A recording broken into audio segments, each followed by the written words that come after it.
Hey, it's Clay, and this will be a video chart on Bitcoin. We will take a look at the 4-hour time frame. Real quick, what do I mean by 4-hour in case maybe you're new to charts? Instead of each one of these candlesticks here representing 1 day's worth of price action, which is what you would normally see, each one represents 4 hours. So all this here may look like a few weeks worth of time. It's actually just the past several days broken down into 4-hour time slices.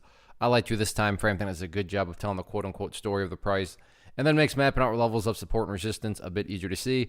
Did this analysis on Friday, so that's where the red and green line annotations were coming from. And over the weekend, the price, actually when I did it on Friday, it was during this candle here, and I was talking about, hey, it's looking like the price is trying to break up through that area of resistance, but could it actually break? Could it maintain? And now that we have, that many more days worth of data under our belt, yeah, this level has officially been broken. So the first update that needs to be done comes about from a foundational rule in charting, which states when levels of resistance are broken and closed above, you want to see them act as support. So 6,600, and this will mean a little bit more to those of you that have watched the past videos, but I've talked about that time and time again.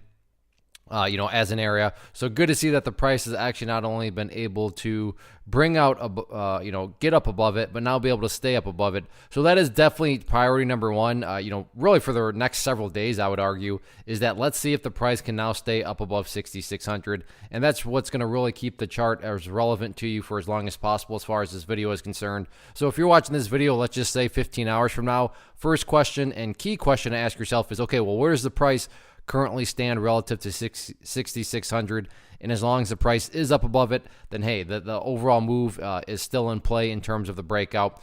Over the weekend, the price did actually pull back here a little bit, but this is a classic example right there of a previous area of resistance, then acting as support. So again, if you pull up this video 15, 18, 20 hours from now, as long as the price is above 6,600, then the price is still, has broken out and is staying outside of the pattern. Because the last thing you want to see is for the price to go back to where it was, right? That's not a sign of true power for a price to go back to where it was.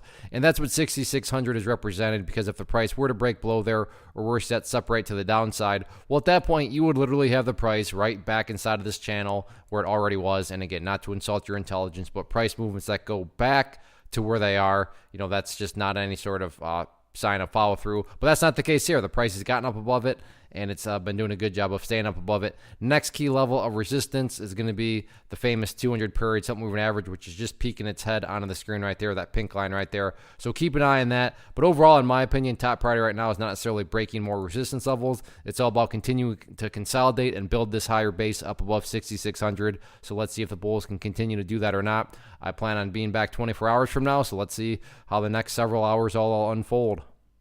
One of the biggest questions I get is, hey Clay, how do you find the stocks that you trade? So what I've done is put together a free resource guide where I talk about the tools that I use to locate stocks that I find interesting and think may have potential. So if that sounds like something that could add value to you as a trader, then click on the image that is up on the screen right now, and I will email you the guide. The guide itself is very short and to the point, and best part, it's completely free.